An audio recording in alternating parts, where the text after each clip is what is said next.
Oke, silakan duduk semuanya. Shalom, Kejisians. Kayaknya berdiri di sini lebih oke, lebih tinggi ya. Eh, Bagaimana ya menyapanya ya? Maksudnya mau dibilang long time no see kok kita hampir setiap minggu ketemu.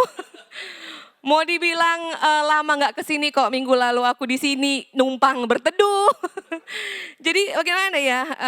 Ya kita langsung mulai aja ya. Tapi saya lihat ada beberapa wajah-wajah baru di sini. Yang belum pernah saya kenal, yang belum pernah, mungkin juga nggak pernah kenal saya yang belum pernah kenal aku sebelumnya. Tapi ini aja deh kalau yang belum kenal boleh follow Instagram aku Nancy Piri gitu ya. Supaya nggak perlu berkenalan lama-lama boleh cek Instagram untuk hari ini khusus hari ini yang follow bisa langsung saya follow back abis ibadah.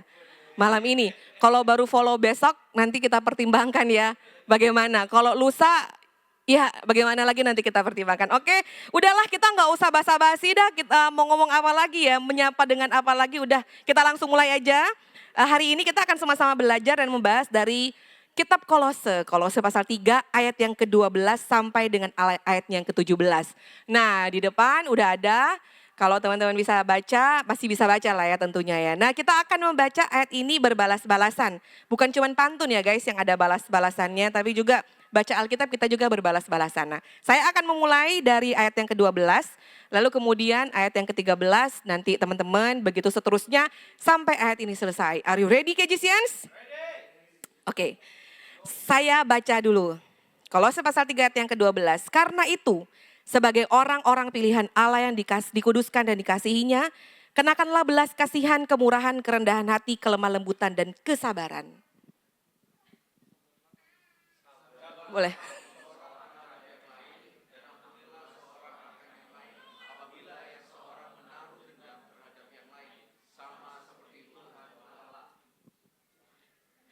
Dan sobat-sobat Tuhan telah mengampuni kamu dan kamu berbuat juga demikian.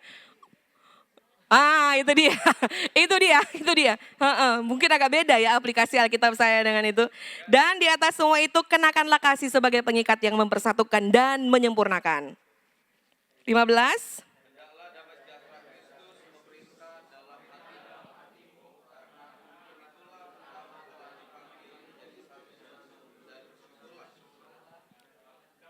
Hendaklah perkataan Kristus diam dengan segala kekayaannya di antara kamu, sehingga kamu dengan segala hikmat mengajar, menegur seorang akan yang lain dan sambil menyanyikan mazmur, puji-pujian dan nyanyian rohani, kamu mengucap syukur kepada Allah di dalam hatimu.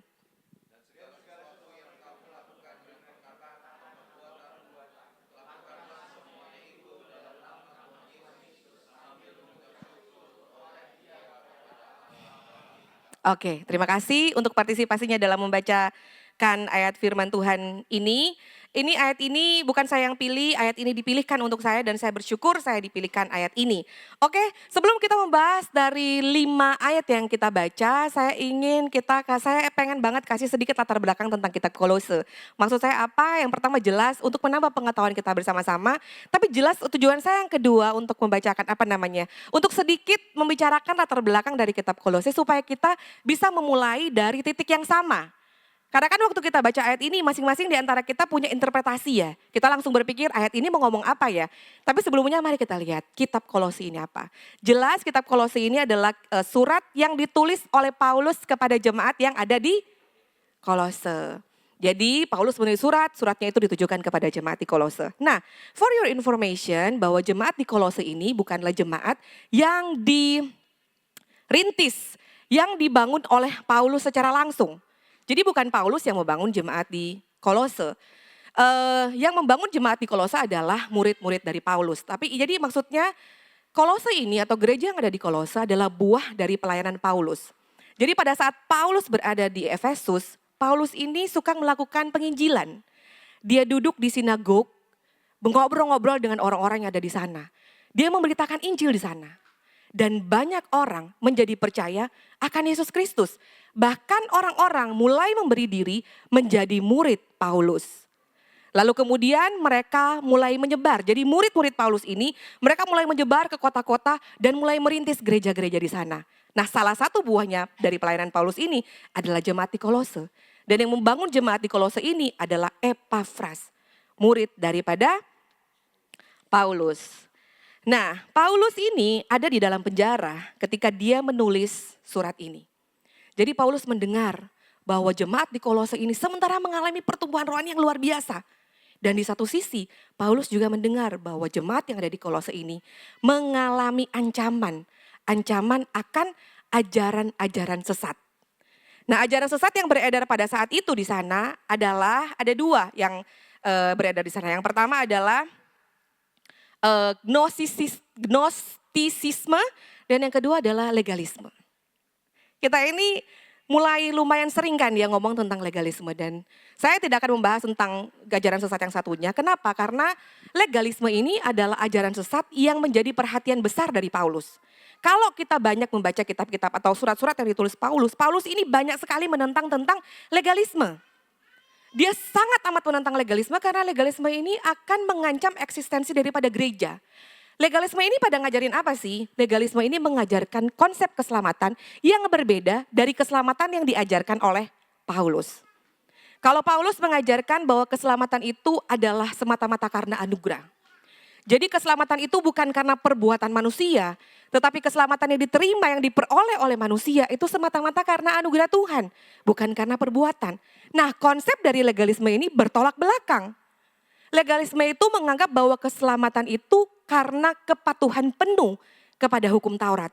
Jadi kalau saya tunduk kepada hukum Taurat, maka saya itu bisa memperoleh keselamatan. Satu, bahkan keselamatan itu bisa ditambah, disempurnakan dengan melakukan ritual-ritual agama. Jadi kenapa Paulus selalu menaruh perhatian yang besar terhadap legalisme ya karena hal itu. Yang satu, jelas mengakui bahwa Yesus memberikan keselamatan karena anugerah, bukan karena perbuatan manusia. Yang satu, bahwa manusia harus berbuat sesuatu untuk mendapatkan keselamatan. Jadi kitab Kolose ini memuat hal tersebut. Cuman kalau teman-teman pulang dari sini dan baca keseluruhan kitab yang isinya cuma ada 4 pasal ini, kita bisa melihat ada juga salah satu pesan yang amat sangat menonjol yang ada di kitab Kolose. Kalau kita baca nih kitab Kolose, kalau saya baca kitab Kolose, saya seperti membaca sebuah kursus kehidupan. Banyak sekali Paulus menuliskan tentang etika-etika kehidupan di dalam kitab Kolose. Bagaimana kita sebagai seorang pribadi, bagaimana hubungan kita dengan Allah seharusnya, bagaimana dengan keluarga, etika dalam rumah tangga, dalam pekerjaan. Lakukanlah segala sesuatu untuk Tuhan dan bukan untuk manusia. Lalu juga etika-etika tentang membangun hubungan dengan sesama. Bagaimana kita membangun hubungan dengan sesama.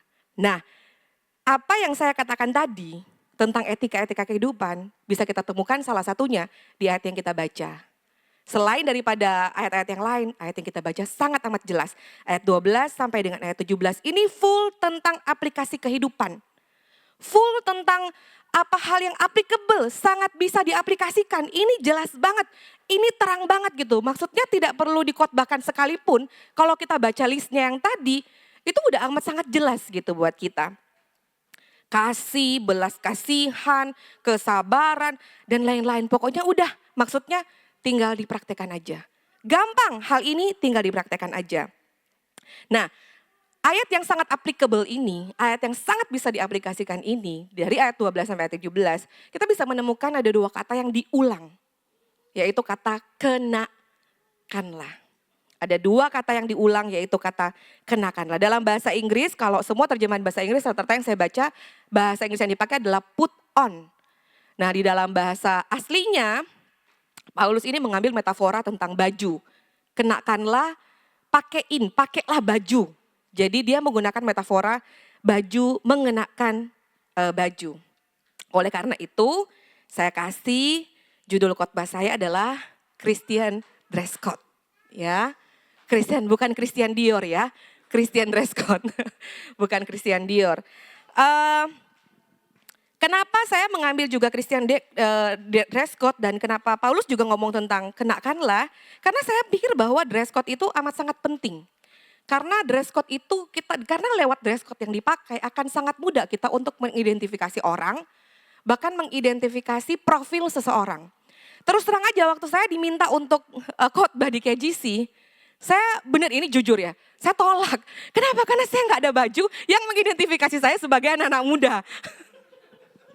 Aduh, aduh, kayaknya sebaiknya jangan deh, aku nih nggak punya baju yang sneakers. Aduh, nggak punya. Lain sendiri gitu, saya merasa saya lain sendiri. Jadi saya menolak karena saya merasa dress code itu begitu penting. Ini juga salah satu yang membuat saya punya judul khotbah seperti ini. Tapi ya sudahlah ya, saya bersyukur untuk undangannya, saya bersyukur untuk kesempatannya, thank you. Di tempat ini, di sini saya jadi mengingat kembali kalau saya ini bukan pernah muda tapi saya masih muda. Boleh ya, oke, yuk kita mulai ya. Christian dress code, sekali lagi karena dengan dress code kita sangat mudah diidentifikasi. Bulan lalu kan saya ke Manado. Nah sebelum saya ke Manado saya harus pergi ke airport. Saya harus menunggu pesawat yang akan menerbangkan saya ke Manado. Nah di airport itu ada begitu banyak orang. Banyak banget orang. Tetapi di airport itu kita bisa sangat mudah mengenali orang dan profesinya hanya lewat baju yang dia pakai. Begitu yang lewat ini adalah berkostum pilot, dia nggak perlu dorong pesawat, kita tahu dia ini pilot. Ya kan? Ketika yang pakai baju yang terusan panjang, rambut disanggul, kita tahu itu pramugari. Dan kalau dia nggak pakai kostum apa-apa, kita tahu dia orang biasa. Sangat mudah kita untuk mengenali segala sesuatu orang, profesi, identitas dari apa yang dia kenakan. Oleh karena itu, makanya Paulus mungkin menganggap penting tentang istilah mengenakan. So, sore hari ini saya mau tanya sama KGC semua. Dress code apa yang kita kenakan selama kita menjadi orang Kristen? Kalau benar bahwa dress code itu mengidentifikasi kita, nah kita ini teridentifikasi lewat apa? Lewat apa yang kita pakai? Apakah dress code yang kita kenakan selama ini sebagai orang Kristen itu apa? Selama kita melayani, selama kita mengerti Injil, dress code apa yang kita pakai? Ini bukan pakaian secara fisik. Tapi ini tentang kualitas rohani, kualitas spiritual yang kita bangun setiap hari. Apakah dress code kita ini sesuai dengan etika-etika kekristenan? Apakah dress code yang kita pakai ini sesuai dengan pemberitaan Injil yang selama ini kita dengar ataukah belum? Yang bisa menjawab ini cuma diri kita masing-masing. Dan saya berharap kita bisa mendiagnosa sepanjang firman Tuhan ini disampaikan. Nah sekarang, apa sih yang mesti kita kenakan? Pasti pertanyaannya gitu kan. Apa yang mesti kita kenakan? Tapi sebelum kita sampai kepada apa yang mesti kita kenakan, pertanyaan yang lebih dalam itu adalah tentang mengapa kita mesti mengenakan baju itu? Kenapa sih kita mesti mengenakan dress code itu? Gak usah buru-buru apa deh. Tapi kenapa? Kenapa kita perlu mengenakan bukan Christian Dior, tapi Christian dress code? Ayat yang ke-12 menerangkan kepada kita, karena itu sebagai orang-orang pilihan Allah. Sorry, ini agak putus-putus atau lancarkah? Oh lancar ya, kok di aku agak merasa putus-putus ya. Oke, karena itu sebagai orang-orang pilihan Allah yang dikuduskan dan dikasihinya, kenakanlah belas kasihan, kemurahan, kerendahan hati, kelemah lembutan, dan kesabaran. Jawaban dari mengapa kita mesti mengenakan pakaian yang baru, mengapa kita mesti mengenakan Christian dress code, adalah karena kita adalah orang-orang yang dipilih Allah, yang dikuduskan oleh Allah, dan yang dikasihi oleh Allah. Kita adalah orang-orang yang dipilih. Dari sekian banyak orang yang ada di dunia ini, kita ini adalah orang-orang yang dipilih. Kamu dan aku adalah orang yang dipilih oleh Allah. Amin? Oke. Saya nggak tahu bagaimana dengan kalian ketika mendengar kata pilihan Allah. Orang-orang pilihan Allah. Seberapa dalam kita mengerti, seberapa dalam kita memahami. Bahkan seberapa besar kita mengapresiasi sebuah istilah atau sebuah statement dipilih oleh Allah. Saya nggak tahu berapa besar kita membayangkan sebuah kondisi dan status itu. Di sini saya mau kasih ilustrasi sederhana yang tidak sempurna. Tapi saya berharap ilustrasi ini mampu membuat kita untuk bisa bukan cuma mengerti, tetapi mengapresiasi apa itu pilihan Allah. Jadi guys, karena bulan lalu aku ke Manado, Dan aku ketemu dengan keluarga, lalu kita ngobrol-ngobrol dan akhirnya adik saya yang ketiga namanya Nathan. Nathan itu bulan Desember kemarin baru saja diwisuda.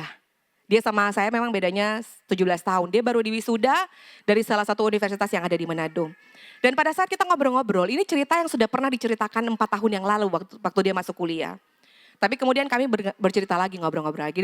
Kita tuh flashback dan dia ngobrol gini. Jadi adik saya itu bisa kuliah di salah satu universitas namanya Universitas Samratulangi. Jadi namanya Unsrat gitu, di fakultas jurusan komunikasi.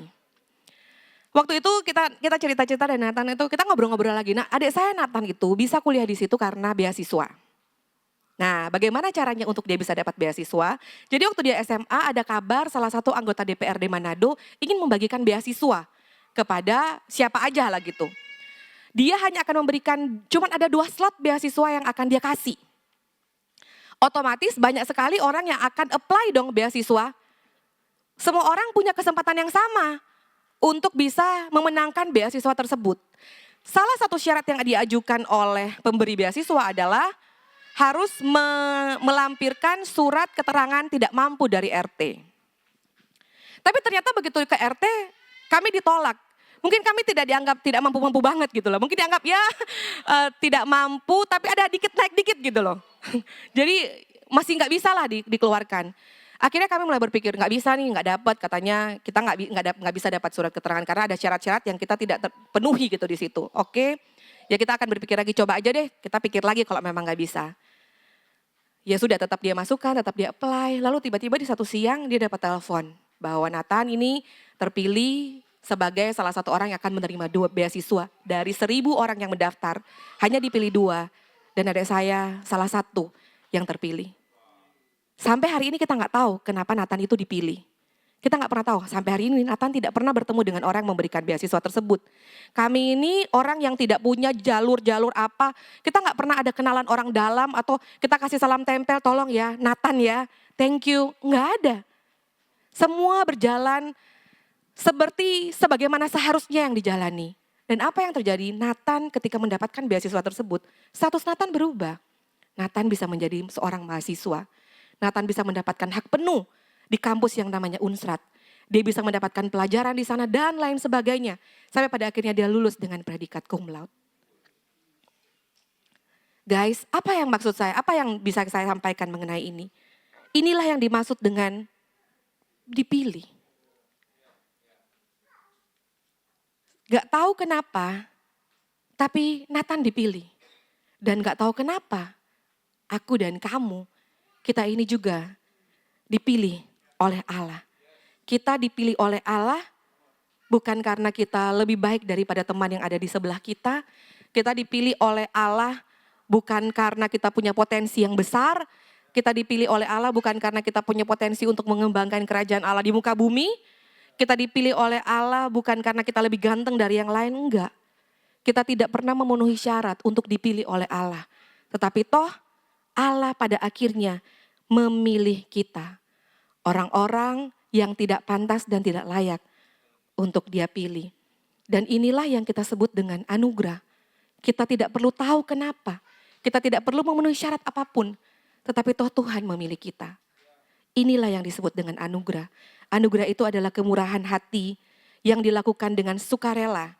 Tanpa menuntut atau mengharapkan pengembalian. Anugerah itu murni keputusan Allah. Bukan karena perbuatan manusia. Dan KGCians, saya yakin banget kalian yang ada di sini sudah sering mendengar kata Injil, anugerah, grace, kasih karunia. Udah sangat amat sering. Kalian pasti terpapar setiap hari Minggu. Bukan cuma hari Minggu, Senin sampai Minggu, Senin sampai Senin. Kalian pasti sangat terpapar dengan berita-berita Injil.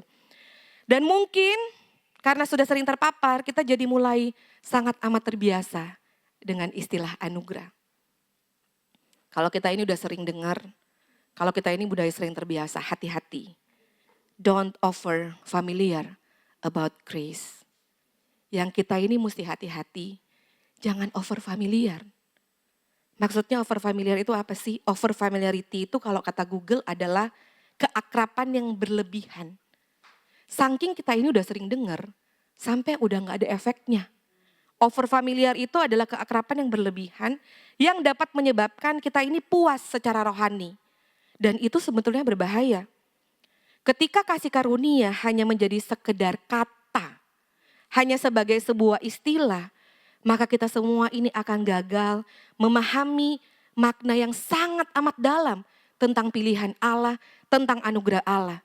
Dan tentu saja hal itu tidak akan membawa pengaruh dalam hidup kita lagi. Aduh, sebentar-sebentar ngomongin salib. Aduh, sebentar-sebentar ngomongin anugerah. Aduh, apa kek, yang lain kek. Kita udah mulai over familiar. Sampai-sampai ketika Injil mulai disampaikan, udah gak ada ngaruhnya apa-apa lagi di dalam kehidupan kita. Saya lagi baca buku dari Peter Scazzero. Dia lagi ngomong gini loh. Kita umumnya mempercayai anugerah terbatas secara intelektual aja. Kita cuma bisa mengerti, kita cuma bisa tahu. Namun mengalami kasih karunia yang tidak terbatas itu di dalam hati, itu adalah persoalan yang berbeda. Bisa aja kita tahu, tapi bisa aja itu gak bawa pengaruh. Kita bisa aja ngerti, tapi bisa aja itu gak ada pengaruh apa-apa. Kita mengerti kita pilihan Allah, tapi gak bawa pengaruh apa-apa dalam hidup aku. Justru anugerah itu mesti kita pahami. Tetapi kita juga belum tentu, kita jadi maksudnya gini, anugerah itu harus mempengaruhi hidup kita. Tetapi anugerah itu jangan cuma mempengaruhi hidup kita. Justru dia harus bekerja lebih luas, mempengaruhi orang lain. Anugerah itu harus dipahami. Anugerah itu juga harus mempengaruhi hidup kita. Tetapi anugerah itu harus juga mempengaruhi orang lain. Maksudnya Injil itu jangan cuman kita tahu. Injil itu mesti mentransformasi saya dan Injil itu mesti mentransformasi orang yang ada di sebelah saya. Orang yang ada di sini, orang yang ada di rumahmu, orang yang ada di sekolahmu, orang yang ada di tempat kerjamu. Makanya kenapa ya Paulus tuh ngomong tentang hal-hal yang aplikatif. Paulus itu ngomong bukan tentang hal-hal yang teologis. Dia ngomong sesuatu yang harus segera kita praktekkan. Paulus lagi ngomong tentang hal yang perlu diaplikasikan. Perlu untuk kita lakukan. Kenapa? Karena aplikasi hidup itu berdasarkan Injil. Supaya apa sih? Supaya Injil itu tidak hanya mempengaruhi hubunganmu dengan Tuhan. Tetapi mempengaruhi hubunganmu dengan orang lain.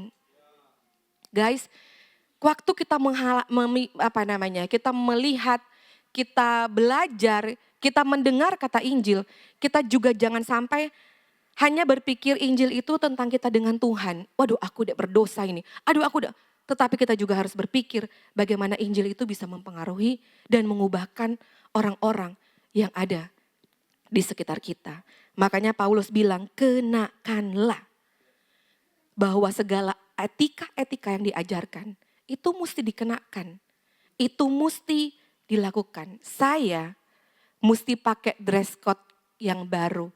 Saya mesti pakai dress code Kristen yang isinya belas kasihan, kemurahan, kerendahan hati, kelemah lembutan, kesabaran, ucapan syukur, pengampunan. Supaya apa?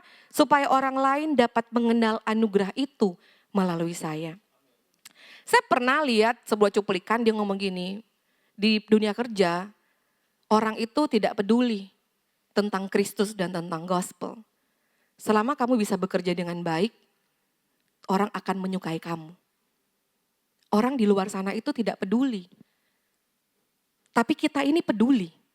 Kita peduli untuk orang lain tahu tentang Yesus. Cuman kadang-kadang orang gak peduli kita tahu tentang Yesus selama kita bisa membangun hubungan dengan orang lain. Saya lagi dalam ayat yang saya baca ini di Enduring, kalau kalian mungkin sudah biasa ya dengan Enduring Word, salah satu sumber yang saya cari. Dia tulis seperti ini ya.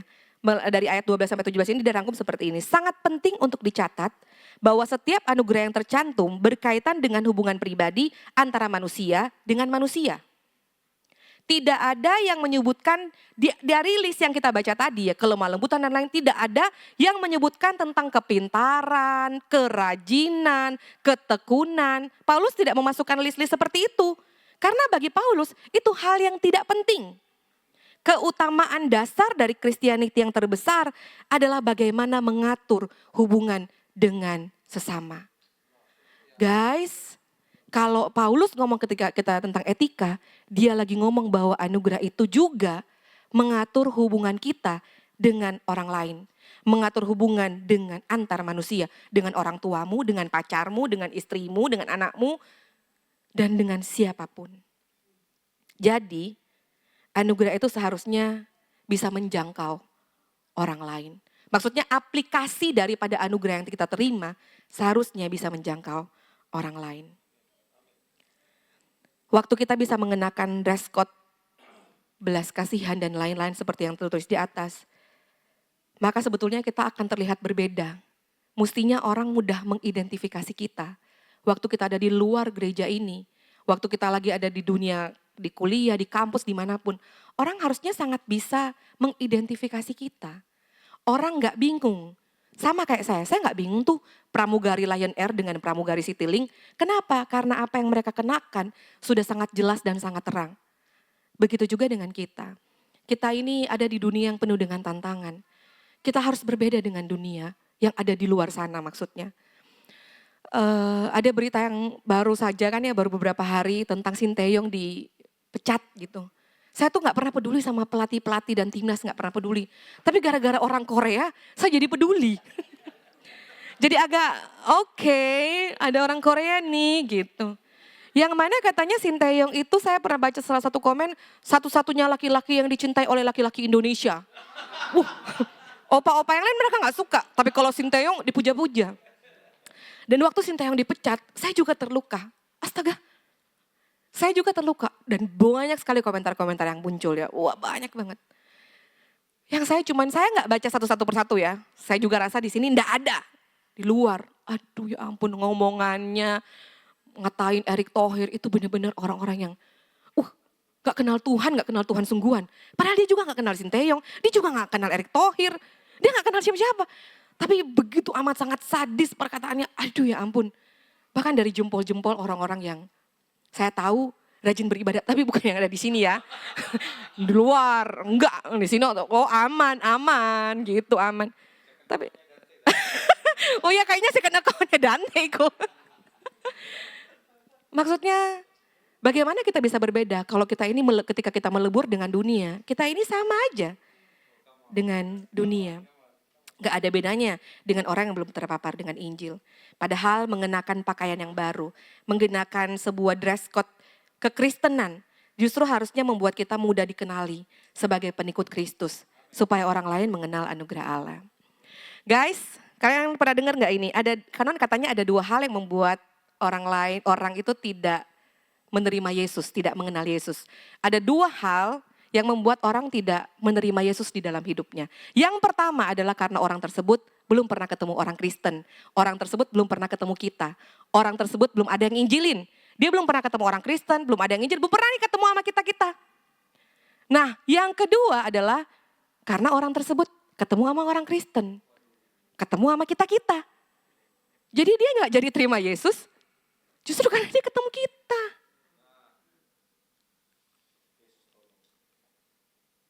Aduh. Yang mestinya anugerah Tuhan yang membuat kita ini dipilih mengenakan pakaian baru. Membuat orang lain juga menerima Kristus sebagaimana kita menerima Kristus. Orang jadi menolak. Jangan sampai orang itu gagal mengenal Kristus. Karena kitanya yang salah pakai baju.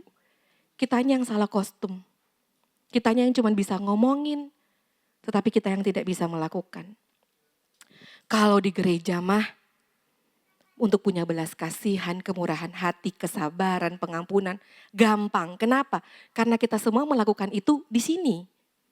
Kalau di sini kita semua pakai dress code, waktu di parkiran kita udah pakai dress code yang baru. Anak Tuhan. Kita berlomba-lomba bahkan menunjukkan kasih kepada orang lain. Mudah melakukan itu. Karena kita ada di lingkungan yang sama. Mudah mempraktekkan itu. Bahkan kalau saya ke atas ya, begitu sampai gereja, ibu-ibu tuh pada manggil aku makan. Nancy ini ada hospitality kayak berlomba-lomba untuk memberikan bukan belas kasihan kalian. Nancy belum sarapan mungkin ya. Jadi ada seperti belas kasihan mendorong. Saya tadi baru buka lift apa segala macam dipanggil. Ini ada bakpao enak banget. Saya belum pernah lihat bakpao secantik itu. Dan yang lain tuh gak dapet. Saya dipilih. Saya memang orang yang dipilih ya, dikasih. Saya dapat gitu loh. Orang berlomba-lomba, kita ini berlomba-lomba senyum, berlomba-lomba kasih tempat duduk yang terbaik. Karena kita ada di dalam gereja. Kalau kita ada di luar gereja, bagaimana? Kalau kita lagi ada di luar gereja, apakah kita akan menunjukkan belas kasihan atau enggak? Ada satu cerita yang karena saya baca ini cuman sekilas, jadi ini kisah nyata, saya nggak tahu namanya, tapi ini sebuah cerita yang kisah nyata. Dulu kan antara kulit putih dan kulit hitam di Amerika sangat rasis ya, orang kulit putih sangat tidak menyukai orang kulit hitam. Mereka nggak mau ada orang kulit hitam berada di lingkungannya di daerahnya. Ada seorang kulit putih sebut saja namanya Mr. White. Dia sangat benci dengan komunitas-komunitas orang-orang kulit hitam yang ada di sana. Dia suka memberikan propaganda, dia suka kumpulin orang, buat propaganda dan lain-lain untuk menyerang kelompok-kelompok ini. Nah, salah satu yang diserang adalah gereja yang dipimpin oleh pastor kulit hitam, yang mana anggotanya adalah orang-orang kulit hitam. Satu kali si Mr. White ini kena masalah dan dia dikejar-kejar oleh orang-orang dia dikejar-kejar oleh anggota-anggota orang kulit hitam lah. Dan dia mesti melarikan diri untuk menyelamatkan dirinya. Tahu, pikiran pertama yang muncul dalam pikirannya adalah untuk bisa menyelamatkan diri. Dia mesti pergi ke pendeta yang berkulit hitam itu. Dia datang ke rumah pendeta tersebut dan dia minta tolong. Karena dia lagi dikejar-kejar, nyawanya terancam. Pendeta tersebut terima dia, bawa dia masuk. Setelah itu, gak beberapa lama mereka ngobrol. Pendeta tanya, kenapa kamu datang ke rumah saya? Bukankah kamu ini memusuhi saya? Si Mr. White ini ngomong, karena saya tahu, cuman kamu yang bisa terima saya. Pendeta, lalu si Mr. White tanya, kamu kok mau sih terima saya? Bukankah saya ini benci, bahkan pokoknya apapun yang dilakukan supaya gereja itu bubar lah, tidak ada di situ. Bukankah saya ini menaruh kebencian? Tapi si pendeta itu ngomong, iya memang saya tahu kamu menaruh kebencian. Tetapi itu yang diajarkan oleh Yesus, berbelas kasihan dan mengampuni orang lain. Dan gak beberapa lama orang tersebut juga, Mr. White ini, akhirnya bertobat dan menerima Kristus. Di ayat yang ke-12 kita baca tentang belas kasihan, tentang kemurahan hati.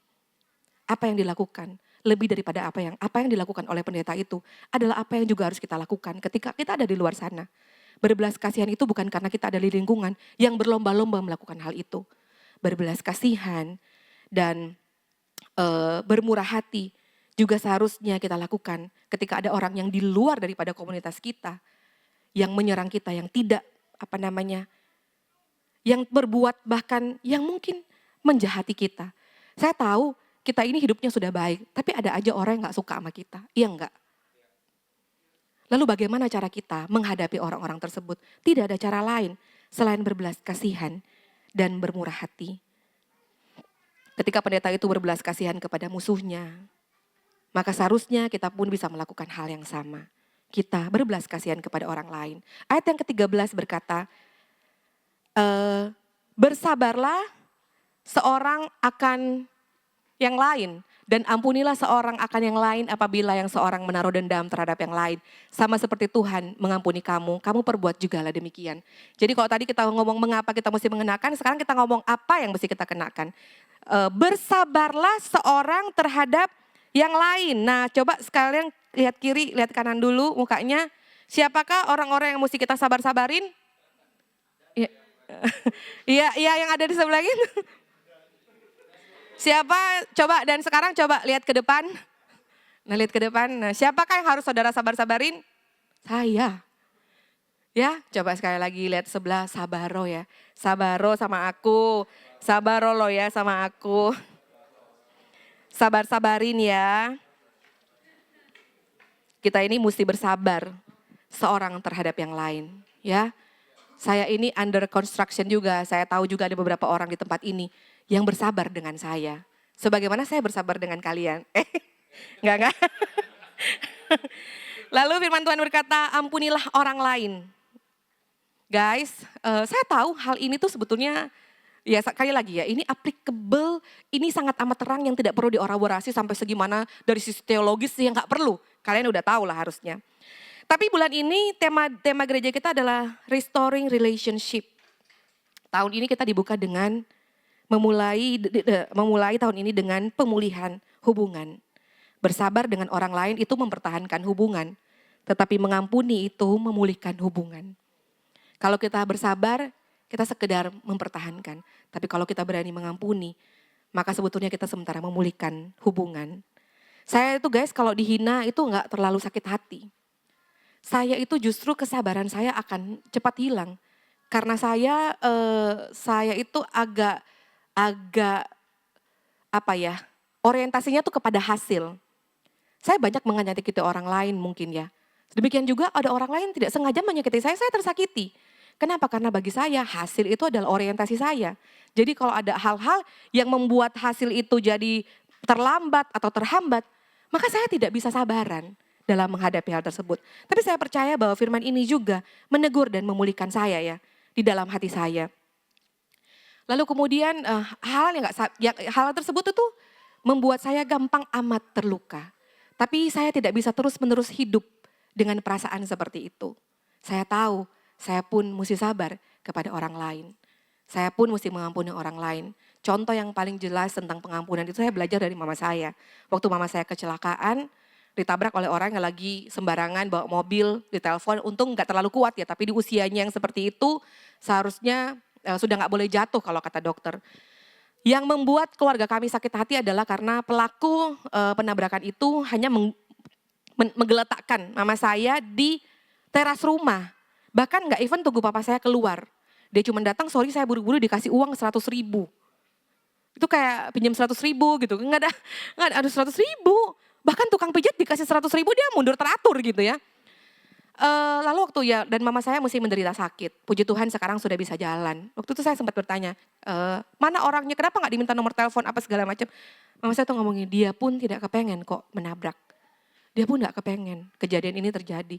Tapi ya semua sudah terjadi, ya sudah kita terima saja. Kita doakan saja supaya kejadian yang sama tidak diulang lagi kepada orang lain. Saya sampai, ya Tuhan, firman mama saya ini betul-betul menjadi teladan. Dia sudah sangat amat dirugikan. Tetapi dia justru bisa memberikan pengampunan kepada orang yang menabrak dia. Dan kami berdoa untuk orang tersebut. Bukan hanya supaya orang tersebut jera, tapi supaya orang tersebut bisa melihat ada Yesus lewat apa yang mama saya lakukan. Mama saya gak ngejar dia. Karena yang paling penting dari apa yang semua kita lakukan adalah supaya Yesus itu tampak dan menjadi nyata. Bukan cuma sekedar persoalan minta maaf, tapi supaya orang bisa melihat bahwa apa sih yang membuat orang ini memaafkan. Justru karena bisa melihat Yesus gitu maksudnya. Dan kita ini ada di hashtag yang namanya extra miles. Kalau kita ngomong tentang bersabar, kalau kita ngomong tentang etika kekristenan itu adalah hubungan dengan sesama. Kalau kita tadi lihat bahwa anugerah itu juga adalah mengatur antara hubungan dengan sesama, maka sabar dan pengampunan itu akan selalu ada di dalam kehidupan kita. Nah extra miles ini yang mau saya maksud adalah beri kesempatan sekali lagi. Extra miles mungkin nanti akan disampaikan oleh Pastor Rizkia dan pastor-pastor lainnya ya. Tapi extra miles yang dimaksud di ayat kalau ada orang suruh berjalan kamu 1 mil, jalanlah dengan dia 2 mil dan lain-lain sebagainya. Itu sebetulnya adalah ya mungkin akan dijelaskan Pastor Rizkia untuk selanjutnya. Saya cuma minta tambahan 5 menit aja supaya kita bisa sedikit sama-sama bisa mengerti apa yang akan saya bicarakan selanjutnya. Jadi dulu orang-orang Romawi itu kalau mereka lagi dalam tugas, mereka kan menjajah orang-orang Israel. Kalau mereka lagi lagi ada tugas negara, mereka bisa suruh orang Israel siapa saja untuk bawa bawaan mereka. Dan mereka boleh membawa, dan orang Israel itu harus menerima, jadi mau gak mau, dia mesti dengan sukarela membawa beban yang ditangguhkan oleh prajurit Romawi ini selama 1 mil. Jadi ada peraturan, pokoknya kamu kalau disuruh, kamu mesti jalan 1 mil, mau gak mau kamu mesti lakukan. Tetapi setelah 1 mil, dia boleh bebas, enggak, sudah 1 mil, dia udah bebas. Meskipun belum sampai pada tujuan, tapi kalau sudah 1 mil, ya udah aja. Tetapi Yesus ini memberikan sebuah pengajaran yang amat sangat tidak populer. Kalau kamu disuruh berjalan 1 mil oleh orang Romawi, maka kamu berjalanlah 2 mil. Aneh ya gak mungkin dong, orang Romawi itu musuhnya mereka. Berjalan 1 mil itu sudah capek banget, tapi ini disuruh berjalan 2 mil. Nah extra miles yang mesti sampaikan di sini adalah berikan kesempatan sekali lagi untuk orang yang kamu lihat tadi, untuk orang yang kamu harus bersabar, untuk orang yang harus kamu ampuni, untuk hubungan yang lebih baik. Berikan kesempatan sekali lagi, berikan kesempatan 2 kali lagi, berikan kesempatan 3 kali lagi. Jangan pakai term and condition. Dan ayat yang ke-14 dibilang, dan di atas semuanya itu kenakanlah kasih sebagai pengikat yang mempersatukan. Dari semua list etika yang kita baca dari ayat 12, ayat 13, saya bisa simpulkan bahwa tanpa kasih tidak mungkin ada belas kasihan. Tanpa kasih tidak mungkin ada kerendahan hati. Tanpa kasih tidak mungkin ada pengampunan, gak mungkin ada. Bahkan kasih itu merupakan tema besar yang ada di dalam Alkitab. Allah membuktikan kasihnya kepada manusia dan memberikan kepada kita Yesus Kristus. Jadi kasih seharusnya adalah tema besar Alkitab dan kasih seharusnya menjadi pengikat yang mempersatukan. Maksudnya gini, kalau seandainya orang Kristen itu selalu diidentikan dengan kasih. Nah sekarang, apakah kita ketika orang bertemu dengan kita, orang mengidentifikasi kita dengan kasih atau tidak? Gereja itu seharusnya membangun di atas dasar kasih. Tetapi waktu ada orang yang datang ke gereja ini, apa yang mereka rasakan? Apakah mereka merasakan kasih atau tidak? Nah kalau belum, maka kita mesti perbaiki itu sama-sama. Dan saudara-saudara, orang yang paling susah untuk saya kasihi di dunia ini adalah adik saya yang kedua. Saya ini kan 3 bersaudara. Yang orang yang paling sulit saya kasihi adalah adik saya yang kedua. Kalau kalian mau mencoba menjadi saya, tinggal aja 5 hari sama adik saya yang kedua. Kalian yang pasti keluar dari rumah itu. Bukan dia yang keluar, kalian yang keluar. Adik saya ini tumbuh dengan ada sedikit kekurangan. Sehingga dia diperlakukan berbeda sama orang tua. Orang tua langsung dimanja dan lain sebagainya. Pokoknya banyak hal diiyain gitu. Sehingga dia itu sangat amat, dia agak sedikit ada kadang-kadang menaruh iri hati dan lain sebagainya. Dia betul-betul bahkan kemarin di Manado sekalipun, saya dan dia itu berantem juga.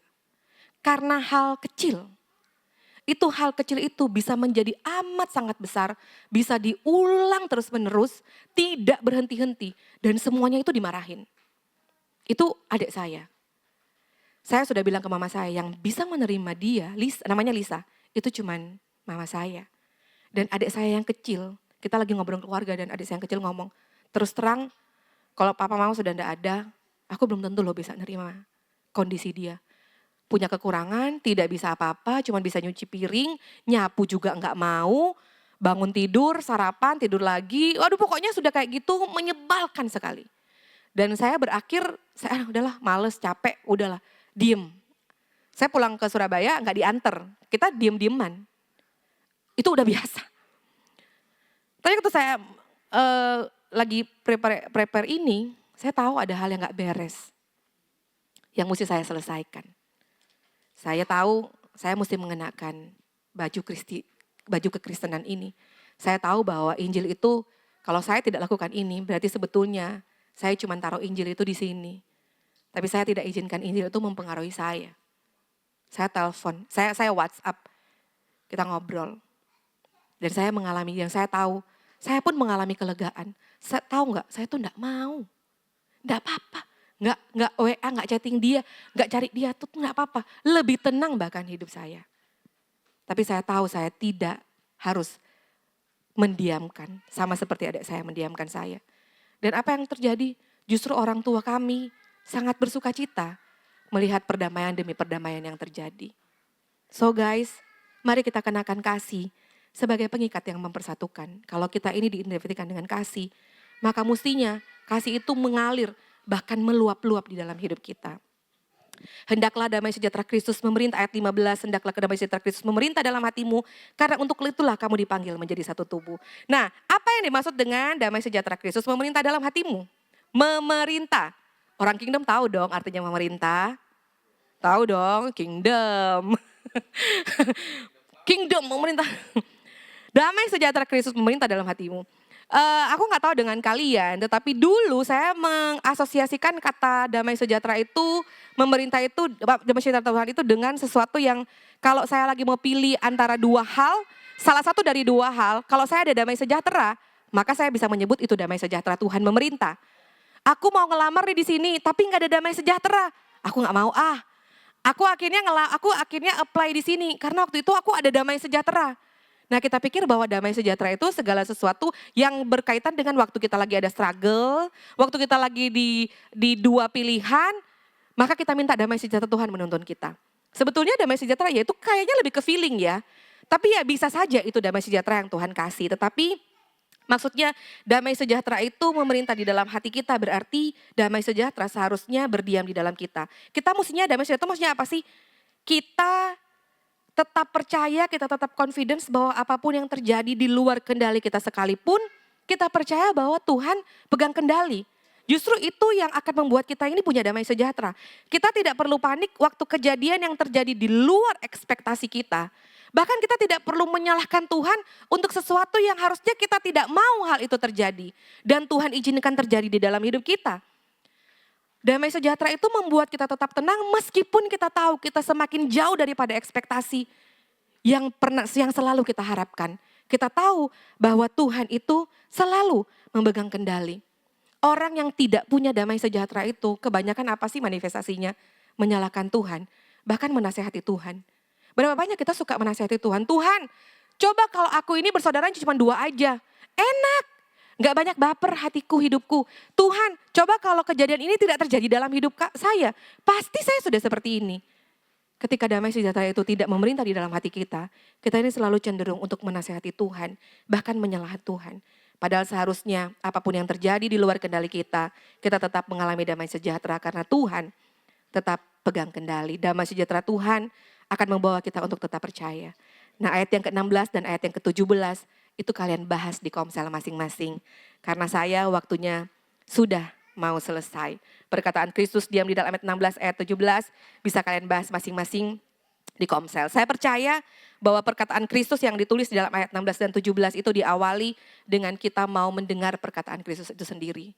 Menyediakan waktu untuk mendengar, menyediakan waktu untuk membaca firman Tuhan. Ada begitu banyak ajaran-ajaran di luar sana yang bilang kalau kita gak bisa mendengar suara Tuhan, maka kita ini bukan orang Kristen. Yang dia maksud dengan suara Tuhan itu waktu kita lagi berdoa pagi dan Tuhan bilang, hey kasih iPhone ke Nancy gitu. Yang dia maksud hal seperti itu. Padahal itu semuanya enggak seperti itu ya guys. Kita ini justru harus menyediakan diri dan menyediakan waktu. Sebelum perkataan Kristus itu justru kita ini yang harus mendengarkan perkataan Kristus lewat pembacaan dan perenungan firman Tuhan kita setiap hari. Lalu dengan demikian maka perkataan itu termanifestasi dengan mengajar, menegur, memberikan puji-pujian dan segala sesuatu yang kamu lakukan mengucap syukur kepada Tuhan. Guys, dengan waktu yang sedikit yang saya punya, waktu saya lagi susun khotbah ini, saya tuh kayak list yang di atas yang kita lagi baca ini, hal yang sebetulnya Paulus kasih hal yang tidak mudah untuk dilakukan ya. Hal yang sulit bagi saya untuk dilakukan, nggak tahu dengan kalian, tapi saya ini merasa sulit. Kita sulit mempraktekkan belas kasihan. Kita bisa mempraktekkan belas kasihan kalau keadaan kita lagi baik-baik saja. Kalau kita ini hidupnya lagi adem-adem, kita mudah belas kasihan, pengampunan, bersabar, kelemah lembutan, mudah. Waktu rekening di bank kita lagi penuh banget, kayaknya untuk 3 bulan ke depan aman. Kita disenggol orang pun aman. Gampang gak apa-apa. Jadi waktu kehidupan kita lagi baik-baik saja, kita mudah untuk mengaplikasikan hal-hal tersebut. Kalau IPK kita lagi bagus, ada orang julid, udahlah, slow, sabar. Tetapi hal yang berbeda, berkebalikan waktu kita lagi dalam keadaan kesulitan. Waktu kita lagi punya masalah, kita ini jadi orang-orang yang super sensitif. Kita mudah ke-trigger dan kita mudah bereaksi, bahkan untuk hal-hal yang kecil. Kenapa begitu? Karena sebetulnya sifat-sifat yang kita, etika-etika kekristenan yang kita baca dan kita bahas dari tadi, itu bukanlah natur yang melekat di dalam kita. Belas kasihan, kemurahan, kesabaran, mengampuni orang lain, itu bukan natur alami kita. Kita tidak terlahir dengan sifat-sifat seperti itu. Makanya kenapa Paulus bilang kita mesti mengenakan hal tersebut. Karena tadinya kita gak punya. Apa sih natur? Kita tidak lahir dengan natur tersebut. Apa? Natur apa yang kita bawa waktu kita lahir? Di dalam Kolose pasal 3 ayatnya yang ke-5, 6, 7 dia bilang gini, karena itu matikanlah dalam dirimu segala sesuatu yang duniawi. Kita lahir dengan natur duniawi, kita lahir dengan natur dosa. Apa sih itu? Percabulan, kenajisan, hawa nafsu, nafsu jahat dan juga keserakahan. Yang sama dengan penyembahan berhala. Semuanya itu mendatangkan murka Allah atas orang-orang durhaka. Dahulu kamu juga, kita juga melakukan hal-hal itu ketika kita masih hidup di dalamnya. Tetapi sekarang buanglah semuanya itu, yaitu marah, geram, kejahatan, fitnah dan kata-kata kotor yang keluar dari mulutmu. Jangan lagi kamu saling mendustai, karena kamu telah menanggalkan manusia yang lama, serta kelakuannya. kita ini lahir dengan natur yang seperti itu. Yang penuh dengan hawa nafsu, yang penuh dengan kemarahan. Maka kita mesti mengenakan natur yang baru.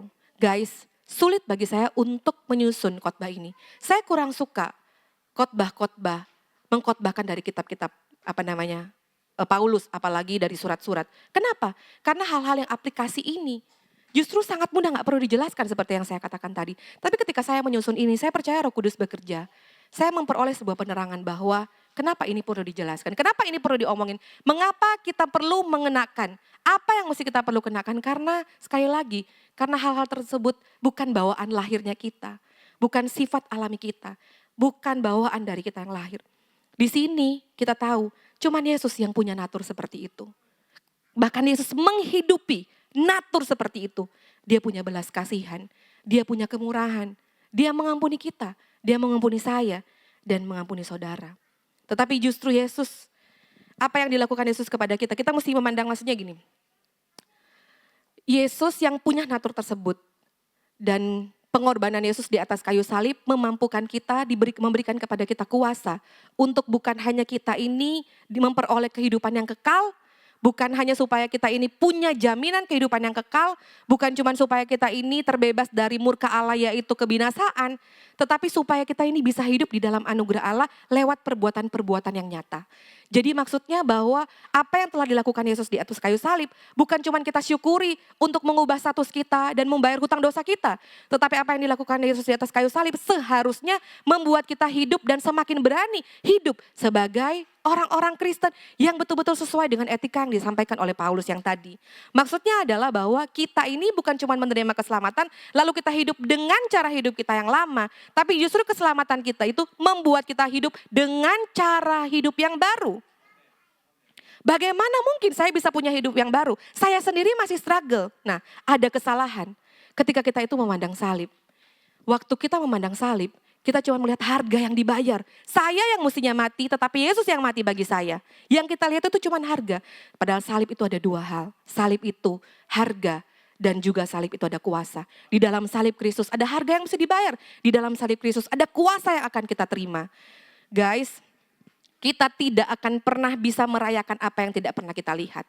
Kalau kita gagal melihat bahwa salib Kristus itu memberikan kepada kita kuasa untuk hidup di dalam kebenaran, maka kita gak akan pernah celebrate itu. Waktu lagi tahun baruan, saya lagi lihat fireworks dan lain sebagainya, adik saya lagi pasang fireworks, mama saya gak lihat apa yang adik saya pasang. Mama saya ngelihat yang punya tetangga, lalu mama saya tanya, loh mana yang punya Nathan? Loh sudah dari tadi, loh belum lihat. Iya itu lucu, bener itu lucu, loh gak dilihat, loh soalnya tadi lihat yang sana, gak lihat yang, sehingga waktu kami lagi ngomongin, oh Nathan beli yang ini, mama saya tidak bisa ikut merayakan karena dia gak lihat apa yang dilakukan oleh adik saya. Begitu juga di dalam Injil. Kenapa kita over familiar? Kenapa kita tidak mengenakan? Kenapa Injil itu cuma sampai ada di kepala kita dan tidak mempengaruhi hidup apalagi kehidupan orang lain? Karena kita gagal melihat ada kuasa di dalam salib Yesus Kristus. Kalau kita lagi ngomongin tentang salib Kristus, saya boleh undang pemain musik? Kalau kita lagi ngomongin tentang apa yang telah dilakukan Yesus ya, kita udah katam lah. Tapi kalau kita cuma selalu melihat harga, saya yang harusnya mati, tapi Yesus memberikan kepada saya hidup. Maka kita cuma hidup di situ-situ saja. Saya gak bilang itu salah, tapi mungkin kita akan lupa bahwa kehidupan ini terus berjalan, kehidupan ini terus berlanjut. Tetapi bukan dengan natur yang lama, melainkan dengan natur yang baru. Ada kuasa yang diberikan oleh Yesus. Kolose pasal 2 ayat yang ke-14, ayat yang ke-12 sampai dengan ayat yang ke-14. Karena dengan Dia kamu dikuburkan dalam baptisan, dan di dalam Dia kamu turut dibangkitkan juga oleh kepercayaanmu kepada kerja kuasa Allah yang telah membangkitkan Dia dari antara orang mati. Kamu juga, meskipun dahulu mati oleh pelanggaranmu dan oleh karena tidak bersunat secara lahiriah, telah dihidupkan Allah bersama-sama dengan Dia sesudah Ia mengampuni segala pelanggaran kita dengan menghapus surat hutang yang oleh ketentuan-ketentuan hukum mendakwa dan mengancam kita, dan itu ditiadakannya dengan memaklukkannya pada kayu salib. Apa yang telah dilakukan Yesus di atas kayu salib? Dialah yang berbelas kasihan kepada saya dan kepada kalian. Dialah yang mengampuni. Yesuslah yang bersabar kepada kita. Kalau tanpa kesabaran, tanpa pengampunan, Yesus nggak perlu naik ke atas kayu salib. Toh kita ini adalah orang-orang yang berdosa. Kita orang berdosa itu orang yang bercela, unsignifikan. Kita nggak ada pun nggak apa-apa, nggak masalah. Yesus tidak datang ke dunia ini pun tidak akan ada masalah. Semua alam semesta ini diciptakan bukan untuk kita nikmati, tapi untuk memunculkan kemuliaan Allah. Dia sudah mulia tanpa kita sekalipun. Tetapi justru kitalah perbuatan tangannya. Dia membentuk kita. Dan dia datang karena dia mengasihi kita. Untuk memulihkan kita. Yesus, kalau kita ini kurang sabar kepada orang lain. Kalau kita ini sulit untuk mengenakan jubah itu. Kalau kita ini sulit untuk berbelas kasihan, untuk bersahabat. Ingat apa yang telah Yesus lakukan kepada kita. Kita ini mulai harus stop untuk mengingat apa yang orang lain perbuat. Tapi kita ini harus mulai mengingat apa yang kita perbuat kepada Allah. Sampai-sampai Allah harus mengurus putranya yang tunggal untuk menjadi pendamaian atas dosa-dosa kita. Hari ini sudah tidak ada lagi orang Kristen yang hidup dengan manusia lama. Kalau hari ini kamu masih merasa, kok kayaknya dari list yang itu aku gak ada ya. Kok kayaknya dari list itu aku cuma ada 3, aku cuma ada 2. Tidak ada kata terlambat untuk kita mengenakan. Bukan karena kekuatan kita. Kita tidak akan pernah mampu untuk menghidupi gaya hidup yang baru. Tidak akan pernah.